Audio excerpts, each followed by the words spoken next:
Et nous sommes de retour sur Direct Investisseur. Nous allons accueillir dans quelques instants Jérôme Révillier, qui est donc le fondateur d'Eol Trading et de Alternative Capital Investissement. On va revenir avec lui sur le discours de la Fed et évidemment l'impact sur les marchés. On va parler également du CAC 40, de l'euro-dollar, enfin de tout ce qui est vraiment intéresse aujourd'hui les investisseurs. Alors on va tout de suite le retrouver. Hop, oula, un peu de bruit. Bonjour Jérôme. Bonjour à tous. Alors, je disais, la Fed hier donc, a tenu son discours et elle a abandonné donc, le terme patiente et elle se montre en revanche prudente. Donc voilà, donc il y a toujours les scénarios de relèvement des taux. Ça a eu un impact en tout cas sur les marchés américains hier soir et ce matin on voit aussi que les marchés parisiens se portent plutôt bien. Quel est votre sentiment vous sur ce contexte ?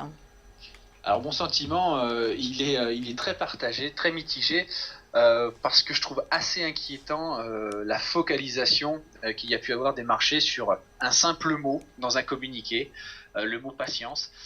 Et donc quand on voit le bruit que ça a généré, c'est vraiment assez impressionnant. Hier, on a vu l'euro quand même retourner sur 1,10 pendant quelques heures et puis retomber ce matin aux alentours des 1,06, 1,07. Alors effectivement, qu'est-ce que ça donne pour la suite ? Pas grand-chose. On est toujours dans la même lignée, c'est-à-dire que oui, ils ont retiré le mot patience, ils se sont montrés un petit peu plus prudents, mais en fait, ça remet pas du tout en cause une hausse de taux en juin. Alors moi, à mon avis, un scénario probable, c'est une hausse symbolique au mois de juin, puis ensuite une période assez longue et progressive de hausse de taux. Donc du coup, au final, pas grand chose de neuf, juste des petits alibis pour des mouvements très spéculatifs, très techniques, mais derrière ça, il n'y a pas grand chose de nouveau. Alors justement, Jérôme, on a vu hier que la réunion de la Fed a engendré une forte progression des indices américains et ce matin, en Europe, on ne suit pas. On est stable, on a un CAC 40 qui est à plus 0,1, qui avait pourtant ouvert en hausse, on a fait quasiment plus 0,6 et là on rebaisse. Également pour le DAX, on est quasiment négatif sur le DAX. Comment expliquez-vous cette divergence entre Europe et États-Unis ? Je pense que c'est pas vraiment justement une divergence, c'est plutôt un retour après une performance des Indiens ou justement qui ont profité du quantitative easing et de la baisse de l'euro. Là le mouvement il était vraiment dédié aux Américains, c'est-à-dire on a interprété quoi, une Fed un peu plus dovish, un peu plus accommodante, du coup le dollar qui recule et du coup les indices qui remontent parce que la force du dollar commence à inquiéter un petit peu certaines marges chez les entreprises américaines, à relativiser toutefois. Alors, sur le CAC, en effet, donc on voit, Antoine le disait, que, on a cette espèce de petite prudence sur les marchés parisiens. Les investisseurs européens donc, ne sont pas encore vraiment présents, ne poursuivent pas le canal haussier qu'on a eu ces derniers mois. Est-ce que vous estimez que du coup, il faut rester à l'écart, attendre un repli du CAC 40 ou est-ce qu'on peut se positionner quand même sur le CAC ? Sur les indices en général et sur le CAC 40 en particulier, le CAC 40 pour moi a montré surtout une très belle solidité par rapport même à un indice DAX qui a été plus sous pression ces derniers jours. Le CAC a vraiment bien résisté. Alors maintenant la prudence elle est évidente après la hausse faramineuse qu'on a eue depuis quelques semaines. Toutefois il n'y a pas de remise en cause de cette tendance et pour moi je continue d'acheter les supports, alors prudemment toujours.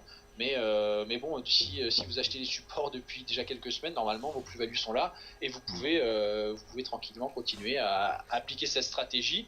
Maintenant, on va surveiller si réellement on a fait un point haut, si on ne parvient pas à aller toucher les plus hauts dans les prochains jours. Là, effectivement, il y aura peut-être des questions à se poser sur une possible correction, mais on est très loin d'une retour. Correction, c'est même assez saine, je ne suis pas le seul à le dire, mais voilà, donc pour l'instant, à très court terme, la prudence, comme l'est l'indice d'ailleurs, il est très prudent, peu de volatilité, on digère un petit peu la nouvelle d'hier, mais plutôt toujours positif, un biais positif, avec prudence sur l'indice CAC 40. Alors, maintenant, on va parler un petit peu de l'euro-dollar, vous l'avez abordé précédemment. Ouais. Effectivement, on a eu, lors de l'annonce de Janet Yellen, une très forte progression de l'euro avec un retour sur les indices. Et depuis ça s'est estompé, puisque là, on est revenu sous les 1,07, on est à 1,0683. Donc, comment expliquez-vous ce mouvement très, très fort hier?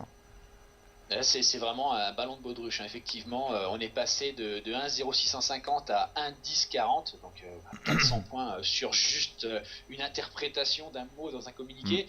Là, c'est tout simple, c'est du bruit de marché. Le bruit de marché spéculatif, des algorithmes qui se sont activés et des positionnements voilà, très très spéculatifs. Mais ce matin, c'est retombé. Pourquoi? Parce que quoi que l'on en dise, les États-Unis remonteront les taux avant, bien évidemment, la zone euro, et c'est ça qui mène le marché. Et l'euro, aujourd'hui, n'a pas la force d'aller beaucoup plus haut que les indices. Et on a vu, il est retombé très très vite. Alors par contre, ce que l'on pourrait tirer, même si graphiquement ça complique un peu les choses, mais ce qu'on pourrait tirer de cet événement, c'est qu'on va peut-être avoir une phase de consolidation horizontale sur les zones actuelles, puisqu'on voit que voilà, c'était très très nerveux sur les 1,04, 1,05, et donc on pourrait rentrer dans une phase de consolidation sur l'euro-dollar. Et donc là, il faut se préparer à travailler plutôt un range, donc vendre le haut et acheter le bas. Entre quel niveau? Quels sont les bons niveaux justement? Alors c'est toute la problématique avec cette mèche incroyable à indice. Donc on va essayer d'observer justement la fin de semaine, voir si on retourne proche des... Alors le bas du range bien sûr c'est 1,05, 1,0450. Maintenant il va falloir voir où on trouve une résistance un peu solide. On a une première zone vers 1,820 qui me semble intéressante. Et donc on va travailler un peu cette zone de range qu'il faudra affiner dans les prochains jours, mais entre 1,0460 et 1,0819 pour l'instant, c'est la zone en tout cas qu'on surveille. Donc on achètera plutôt en bas de cette zone et on vendra plutôt en haut de cette zone. Alors Jérôme, entre les deux, on reste en observation. Jérôme, la semaine dernière, lorsqu'on vous a on vous a reçu sur le plateau, vous nous aviez dit que vous aviez une stratégie de vente sur rebond sur l'euro-dollar, et notamment vous aviez un niveau à 1,0725 pour vendre. Est-ce que vous avez pu profiter donc justement de ce rebond d'hier pour vendre cette paire euro-dollar?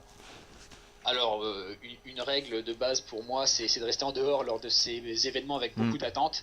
Donc, on était bien sûr plus en position au moment du FOMC, hein, parce que c'est quasiment ingérable entre les mouvements erratiques et une liquidité qui peut être absente et générer des exécutions un petit peu limites. Donc non, on n'a pas travaillé hier, mais par contre, on a pu travailler depuis qu'on s'est parlé, effectivement.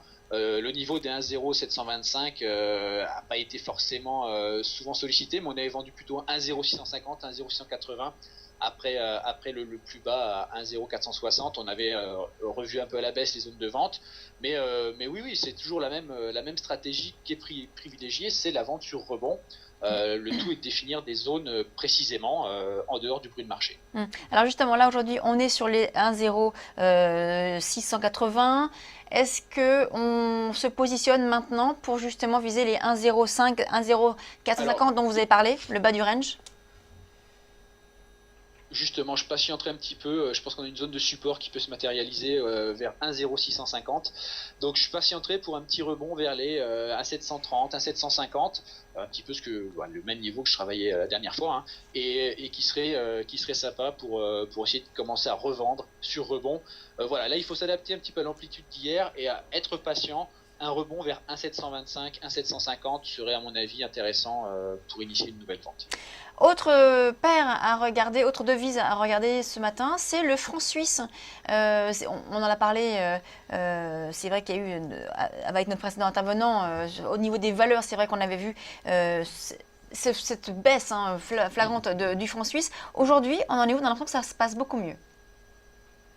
Oui, effectivement, hein, franc suisse, il y a beaucoup d'attentes ce matin par rapport à la réunion de la Banque nationale suisse, qui était attendue un petit peu pour de nouveaux assouplissements. Et finalement, elle a maintenu sa politique monétaire très accommodante, hein, les taux négatifs, etc.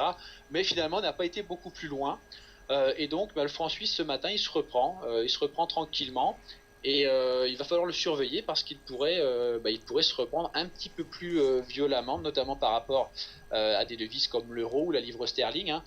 Et donc il va falloir regarder un petit peu l'évolution du franc suisse qui a devant lui un potentiel assez intéressant de rebond, même si la Banque nationale suisse veillera au grain pour ne pas que ce soit trop violent.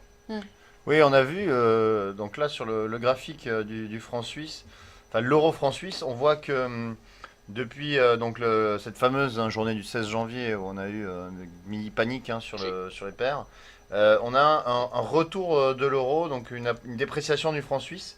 Et maintenant on stagne aux alentours de entre 1,05 et 1,08 grosso modo.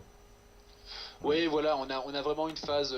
Alors, on a bien rebondi après Oui. effectivement cet événement absolument incroyable. On a bien rebondi aux alentours des 1,08.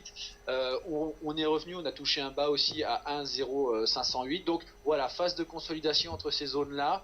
Il va falloir vraiment surveiller parce qu'on pourrait, en dessous des 1,05, ça pourrait aller assez vite. Et donc, on a potentiellement une vente à faire euro CHF en cas de cassure du bas du range, avec toujours la prudence, puisque potentiellement on a la BNS en face de nous quand on prend cette paire. Donc, faut être très prudent. Merci. Mais un bon potentiel sur le franc suisse. Merci beaucoup Jérôme Révilly, donc fondateur Merci à d'Eol Trading et d'Alternative Capital Investissement. On marque une pause et on se retrouve dans quelques instants sur Direct Investisseur.